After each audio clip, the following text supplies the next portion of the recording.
ഞാൻ Mary Metilda. Stay inspired സീരീസിൻ്റെ പുതിയൊരു എപ്പിസോഡിലേക്ക് എല്ലാവർക്കും സ്വാഗതം. ഇന്ന് ഒരു ബൈബിൾ കഥ പറഞ്ഞുകൊണ്ട് തുടങ്ങാം. പലരും കേട്ട കഥയായിരിക്കാം.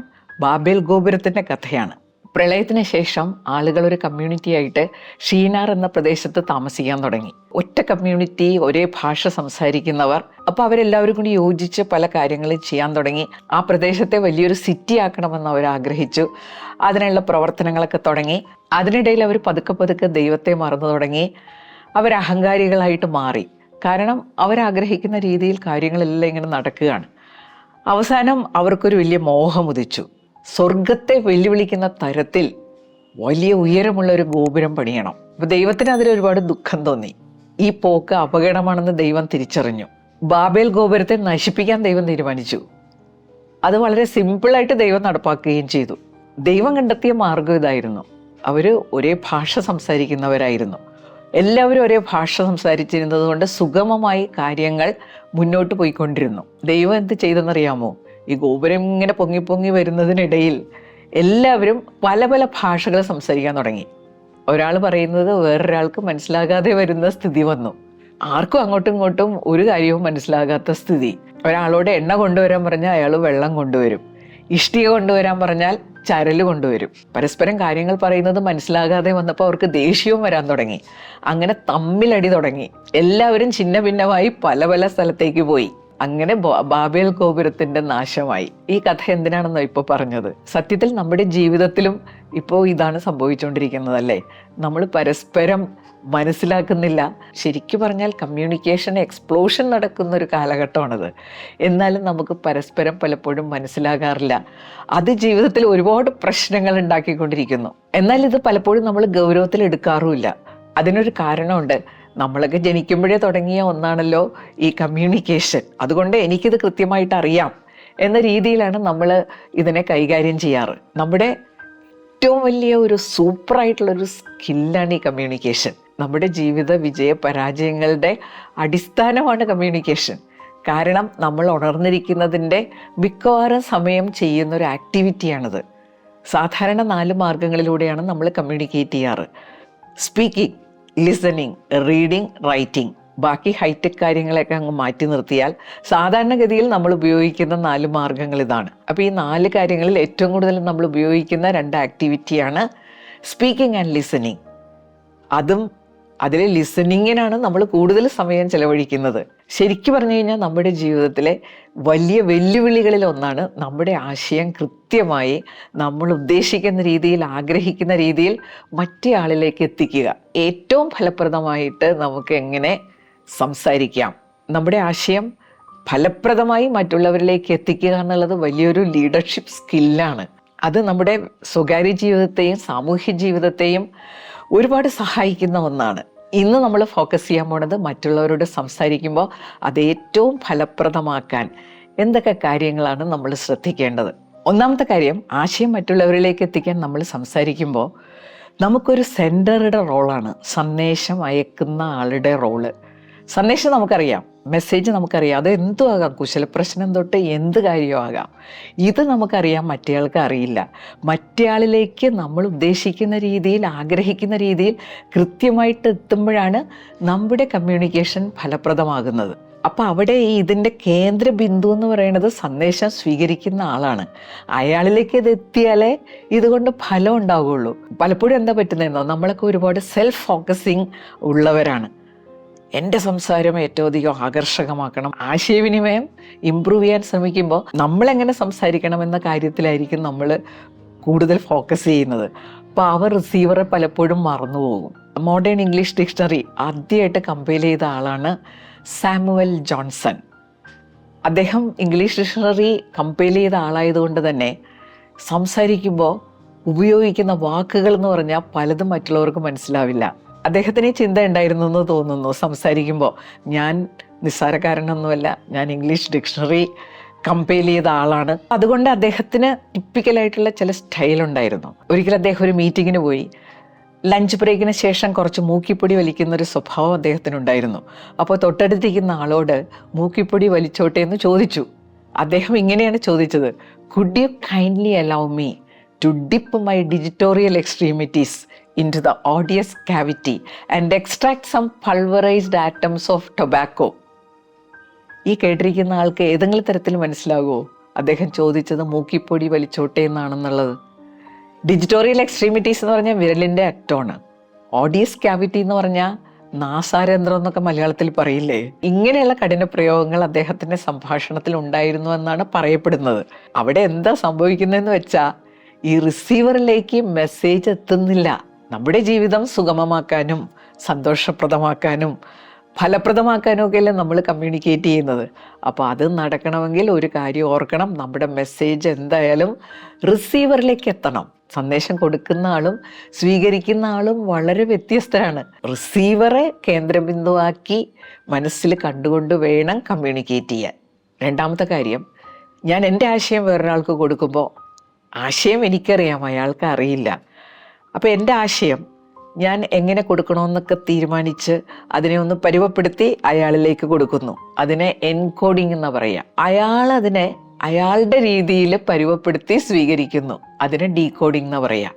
പലപ്പോഴും പറ്റുന്ന പ്രശ്നം, ഇത് രണ്ട് വ്യത്യസ്ത വ്യക്തികളായതുകൊണ്ട്, സെൻഡറും റിസീവറും വ്യത്യസ്ത വ്യക്തികളായതുകൊണ്ട് ഞാൻ എൻകോഡ് ചെയ്യണ പോലെ ആവണമെന്നില്ല മറ്റേയാൾ ഡീകോഡ് ചെയ്യുന്നത്. ഈ ഒരു സത്യം എപ്പോഴും നമ്മുടെ മനസ്സിലുണ്ടാവണം. നമ്മൾ വളരെ കൃത്യമായിട്ടൊരു കാര്യം മറ്റേയാളോട് പറഞ്ഞു, അയാൾ അത് വേറൊരു തരത്തിൽ ചെയ്തു വെച്ചു. നമുക്ക് ദേഷ്യം വരും, നമ്മൾ ചൂടാകും. അവിടെ ചൂടാകുന്നതിൽ അർത്ഥമൊന്നുമില്ല. നമ്മൾ ഓർക്കേണ്ട ഒരു കാര്യം, നമ്മൾ എൻകോഡ് ചെയ്യുന്ന പോലെ മറ്റേയാൾ ഡീകോഡ് ചെയ്യണമെന്നില്ല. അപ്പം നമ്മൾ സാധ്യമായ വിധത്തിൽ ഒരു കാര്യം ഉറപ്പാക്കണം, നമ്മൾ ഉദ്ദേശിച്ച രീതിയിൽ അയാൾ ഡീകോഡ് ചെയ്തിട്ടുണ്ടോ. അതിനാണ് ഫീഡ്ബാക്ക് എന്ന് പറയുന്നത്. ആ ഉറപ്പാക്കൽ നടത്തണം. ഇപ്പോൾ വളരെ പ്രധാനപ്പെട്ട ഒരു ഫോൺ നമ്പർ വേറെ ആൾക്ക് കൊടുക്കുമ്പോൾ നമ്മളത് റിപ്പീറ്റ് ചെയ്യിച്ചിട്ട് ഉറപ്പാക്കണം, നമ്മൾ ഉദ്ദേശിച്ച നമ്പർ തന്നെയാണോ അയാൾ ഡീകോഡ് ചെയ്തിരിക്കുന്നതെന്ന്. പ്രധാനപ്പെട്ട കാര്യങ്ങളിലെല്ലാം ഈ ഉറപ്പാക്കൽ നടത്തണം. കാര്യം കഴിഞ്ഞിട്ട് പ്രശ്നങ്ങൾ ഉണ്ടാക്കുന്നതിൽ അർത്ഥമില്ല. കമ്മ്യൂണിക്കേഷനിൽ വളരെ പ്രധാനമായിട്ട് പറയുന്ന ഒരു കാര്യമുണ്ട്, kiss, keep it short and simple. ഈ പറഞ്ഞ എൻകോഡിങ്ങും ഡീകോഡിങ്ങും ഒക്കെ ഗ്യാപ്പില്ലാതെ നടക്കണമെങ്കിൽ ഈ റൂള് കൃത്യമായിട്ട് പാലിക്കണം. സിമ്പിളായിട്ട് സംസാരിക്കാൻ സാധിക്കണം. സിമ്പിളായിട്ട് സംസാരിക്കണമെങ്കിൽ എന്ത് വേണം? പറയുന്ന കാര്യങ്ങളെക്കുറിച്ച് കൃത്യമായിട്ട് നമുക്ക് ധാരണ ഉണ്ടാവണം. പറയുന്നതിന് മുമ്പ് അയാളിലേക്ക് ഇത് എത്തിക്കണമെങ്കിൽ എങ്ങനെയാണ് ഇത് അവതരിപ്പിക്കേണ്ടതെന്ന് ചിന്തിക്കണം. പ്രധാനപ്പെട്ട ഒരു കാര്യം പറയുമ്പോൾ മറ്റേയാളെ ഡിസ്ട്രാക്ട് ചെയ്യുന്ന രീതിയിൽ വേറെ കാര്യങ്ങളും കൂടി കൂട്ടി കലർത്തരുത്. നമ്മുടെ ചിന്തകളിലാണ് ക്ലാരിറ്റി വേണ്ടത് കൃത്യമായിട്ട്. എന്നാലേ ആശയം മറ്റേയാളിലേക്ക് എത്തിക്കാൻ പറ്റൂ. നാലാമത്തെ കാര്യം, ആശയവിനിമയം ഫലപ്രദമാക്കുന്നതിൽ ഏറ്റവും പങ്കുവഹിക്കുന്ന ഒന്നാണ് ആശയം വിനിമയം ചെയ്യുന്ന ആളുടെ വിശ്വാസ്യത. വിശ്വാസ്യത ഇല്ലെങ്കിൽ പിന്നെ കാര്യമില്ലല്ലോ. കേൾക്കുന്നതെല്ലാം മറ്റേയാൾ തള്ളിക്കളയുമല്ലോ. ഇയാളിങ്ങനെ പലതും പറയും. വിശ്വാസ്യത ഉണ്ടാക്കാനായിട്ട് നമ്മൾ പല കാര്യങ്ങൾ ശ്രദ്ധിക്കണം. അപ്പോൾ നമ്മുടെ ഒരു ആശയം വേറൊരാളോട് പറയുമ്പോൾ അത് ഫാക്റ്റാണോ, 100% സത്യമായിട്ടുള്ളൊരു കാര്യമാണോ എന്ന് ഉറപ്പാക്കണം. ഇന്നത്തെ കാലത്ത് അത് വളരെ ചലഞ്ചിങ് ആണ്. നമ്മൾ പല കാര്യങ്ങളും ഇങ്ങനെ കൺവേ ചെയ്യുമ്പോൾ പലരും പറഞ്ഞു കേട്ട കാര്യമായിരിക്കും, വേറൊരാൾ നമ്മളോട് പറഞ്ഞ കാര്യമായിരിക്കും. ഒരു കാര്യം ഉറപ്പാക്കണം, പല കാര്യങ്ങളും നമ്മളിങ്ങനെ അറിയുമല്ലോ, അതെല്ലാം ഫാക്റ്റ് ആകണമെന്നില്ല. അത് മറ്റുള്ളവരുടെ അഭിപ്രായമായിരിക്കാം. പക്ഷെ വേറൊരാളോട് പറയുമ്പോൾ നമ്മളൊന്ന് ഉറപ്പാക്കണം, അല്ലേ, നമ്മൾ പറയുന്നതിൽ സത്യമുണ്ടോ. ഇങ്ങനെ ഉറപ്പാക്കൽ നടത്തിയാൽ നമുക്ക് വിശ്വാസ്യത ഉണ്ടാവും. അഞ്ചാമത്തെ കാര്യം, നമ്മുടെ ആശയം കൃത്യമായിട്ട് റിസീവറിലേക്ക് എത്താൻ ശ്രദ്ധിക്കേണ്ട 2 കാര്യങ്ങളാണ് ഓഡിബിലിറ്റി ആൻഡ് ക്ലാരിറ്റി.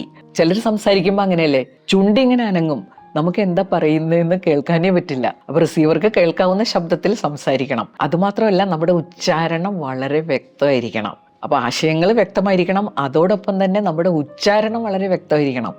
നമ്മളൊരു സെൻറ്റൻസ് പറയുമ്പോൾ അതിന് തുടക്കവും ഒടുക്കവും ഒക്കെ ഉണ്ടാവണം. ചിലരിടയ്ക്ക് വെച്ച് വിഴുങ്ങിക്കളയും. അവസാനത്തെ വാക്കിൻ്റെ അവസാനത്തെ അക്ഷരം വരെ ക്ലിയർ ആയിരിക്കണം. ഇനി 6ാമത്തെ കാര്യം, നമ്മളിങ്ങനെ സംസാരിക്കുമ്പോഴേ വെറും 7% അർത്ഥം മാത്രമേ നമുക്ക് വാക്കുകളിലൂടെ മറ്റേയാളിലേക്ക് എത്തിക്കാൻ പറ്റൂ. വാക്കിലൂടെ അല്ലാതെ നമ്മൾ ആശയവിനിമയം നടത്തും. നമ്മുടെ മുഖഭാവം നോക്കിപ്പോലും അവർ പലതും അനുമാനിക്കും. അതിലെ വളരെ പ്രധാനപ്പെട്ട ഒന്നാണ് ടോൺ. നമ്മൾ എന്ത് ടോണിലാണ് സംസാരിക്കുന്നത്. ചിലരെക്കുറിച്ചുള്ള പരാതി നമ്മൾ കേട്ടിട്ടില്ലേ, അയാൾ പറഞ്ഞതിനോടൊന്നും എനിക്ക് യോജിപ്പ് കുറവില്ല, പക്ഷേ അയാൾ പറഞ്ഞ രീതി എനിക്കൊട്ടും പിടിച്ചില്ല. ടോൺ വളരെ അപകടകാരിയാണ് കേട്ടോ. ടോണെല്ലാം തകിടം മറിക്കും. ഒരൊറ്റ വാചകം കൊണ്ട് എനിക്കിത് ക്ലിയർ ആക്കാൻ പറ്റും. ഞാനിത് നേരത്തെ ഒരു വീഡിയോയിൽ പറഞ്ഞിട്ടുണ്ട്. ജോൺ ഒരു വിഡ്ഢിയാണെന്ന് ഞാൻ ഷീലയോട് പറഞ്ഞിട്ടില്ല. അപ്പോൾ ഈ വാചകം വാക്കൊന്നും മാറ്റാതെ ഒന്ന് ടോൺ മാറ്റി നമുക്കൊന്ന് പറഞ്ഞു നോക്കാം. ജോൺ എന്ന ഭാഗത്തിന് സ്ട്രെസ് കൊടുത്ത് ഇതൊന്ന് റിപ്പീറ്റ് ചെയ്യാം. ജോൺ ഒരു വിഡ്ഢിയാണെന്ന് ഞാൻ ഷീലയോട് പറഞ്ഞിട്ടില്ല. വേറെ പലരും വിഡ്ഢിയാണെന്ന് ഞാൻ ഷീലയോട് പറഞ്ഞിട്ടുണ്ട്. പക്ഷേ ഈ ജോണിനെ പറ്റി അങ്ങനെ പറഞ്ഞിട്ടില്ല. ഇനി വിഡ്ഢിയാണെന്നുള്ള ഭാഗത്തിനൊരു സ്ട്രെസ് കൊടുത്ത് പറയാം. ജോൺ ഒരു വിഡ്ഢിയാണെന്ന് ഞാൻ ഷീലയോട് പറഞ്ഞിട്ടില്ല. ജോണിനെ പറ്റി വേറെ സ്കൗണ്ടറിലാണെന്നോ റാസ്കലാണെന്നോ ഒക്കെ പറഞ്ഞു കാണും. പക്ഷെ വിഡ്ഢിയാണെന്നുള്ള വാക്ക് ഞാൻ ഉപയോഗിച്ചിട്ടില്ല. ജോൺ ഒരു വിഡ്ഢിയാണെന്ന് ഞാൻ ഷീലയോട് പറഞ്ഞിട്ടില്ല. വേറെ ഒരുപാട് പേര് പറഞ്ഞു കാണും, പക്ഷെ ഞാൻ പറഞ്ഞിട്ടില്ല. ജോൺ ഒരു വിഡ്ഢിയാണെന്ന് ഞാൻ ഷീലയോട് പറഞ്ഞിട്ടില്ല. വേറെ ഒരുപാട് പേരോട് പറഞ്ഞിട്ടുണ്ട്, പക്ഷെ ഷീലയോട് പറഞ്ഞിട്ടില്ല.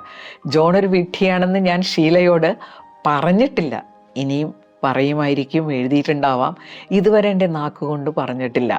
അപ്പോൾ ഒരു വാചകം വാക്കൊന്നും മാറ്റാതെ ടോൺ മാത്രം മാറ്റി പറയുമ്പോൾ എന്തെല്ലാം തരത്തിലാണ് മറ്റേയാൾ വ്യാഖ്യാനിക്കുക. അതുപോലെ തന്നെ നമ്മൾ മനസ്സിലാക്കിയിട്ടുണ്ട്, സംസാരിക്കുമ്പോൾ നമ്മുടെ ഭാവങ്ങൾ, നമുക്കൊരു ശകാരഭാവമുണ്ട്, സാന്ത്വന ഭാവമുണ്ട്. ശകാരഭാവം മറ്റേയാളെ പ്രകോപിതരാക്കുന്ന ഒരു ഭാവമാണ്. സാന്ത്വനഭാവത്തിൽ നിന്നുകൊണ്ട് നമ്മൾ സംസാരിക്കുമ്പോൾ ആശയവിനിമയം കുറേയും കൂടി ക്ലിയർ ആകും. മറ്റേയാളെ പ്രകോപിപ്പിക്കാതെ നമുക്ക് കാര്യങ്ങൾ അവതരിപ്പിക്കാൻ പറ്റും. ഏഴാമത്തെ വളരെ പ്രധാനപ്പെട്ട കാര്യമാണ് നമ്മുടെ ഇമോഷണൽ കൺട്രോൾ. നമ്മൾ ഇമോഷണലായിരിക്കുന്ന സന്ദർഭത്തിൽ സംസാരിക്കുമ്പോൾ കൃത്യമായിട്ട് നമുക്ക് ആശയവിനിമയം ചെയ്യാൻ പറ്റില്ല. അതുപോലെ തന്നെയാണ് അയാൾ വല്ലാതെ ഇമോഷണലായിരിക്കുന്ന സന്ദർഭത്തിൽ അത് അയാൾക്ക് സ്വീകരിക്കാനും പറ്റില്ല.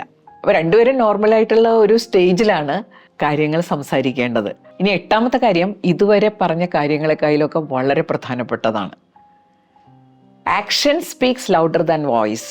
നമ്മൾ എന്തൊക്കെ സംസാരിച്ചിട്ടും കാര്യമില്ല, നമ്മുടെ പ്രവൃത്തികളാണ് മറ്റേയാളെ ഏറ്റവും കൂടുതൽ സ്വാധീനിക്കുന്നത്. നമ്മുടെ ആശയങ്ങളൊക്കെ ഫലപ്രദമായി മറ്റുള്ളവരിലേക്ക് എത്തിക്കാൻ സാധിച്ചു കഴിഞ്ഞാൽ നമ്മുടെ ജീവിതം വളരെ പ്രൊഡക്റ്റീവായി എന്നർത്ഥം. നമുക്ക് സന്തോഷം ഉണ്ടാവും, സംതൃപ്തി ഉണ്ടാവും, നമ്മുടെ ജീവിതത്തിൽ ഒരു ലെവൽ ചേഞ്ച് ഉണ്ടാവും, നമ്മുടെ കോൺഫിഡൻസ് വർദ്ധിക്കും, നമ്മൾ മറ്റുള്ളവർക്ക് കൂടുതൽ സ്വീകാര്യരാകും. അങ്ങനെ പല അത്ഭുതങ്ങളും ജീവിതത്തിൽ സംഭവിക്കും. എന്നാൽ കാര്യം വളരെ സിമ്പിളാണ്. ഒന്ന് ശ്രദ്ധിക്കണമെന്ന് മാത്രം. പലപ്പോഴും ഇങ്ങനെ നമ്മുടെ മുന്നിലേക്ക് വരുന്ന പ്രശ്നങ്ങൾ ആശയവിനിമയവുമായിട്ട് ബന്ധപ്പെട്ടതായതുകൊണ്ടാണ് ഇങ്ങനൊരു വീഡിയോ ചെയ്യാമെന്ന് ഞാൻ തീരുമാനിച്ചത്. വീഡിയോ നിങ്ങൾക്ക് ഇഷ്ടപ്പെട്ടിട്ടുണ്ടെങ്കിൽ please like, comment and share. നിങ്ങളുടെ സപ്പോർട്ട് എപ്പോഴും എൻ്റെ ചാനലിന് വളരെ ആവശ്യമാണ്. ഇത് കാണുന്നവരിൽ സബ്സ്ക്രൈബ് ചെയ്യാൻ ആരെങ്കിലും ഉണ്ടെങ്കിൽ സബ്സ്ക്രൈബ് ചെയ്യണം, ബെല്ലൈക്കണം ഒന്ന് പ്രസ് ചെയ്യാൻ വേണം. അടുത്ത ആഴ്ച പുതിയൊരു വീഡിയോയുമായിട്ട് നമുക്ക് വീണ്ടും കാണാം. Thank you.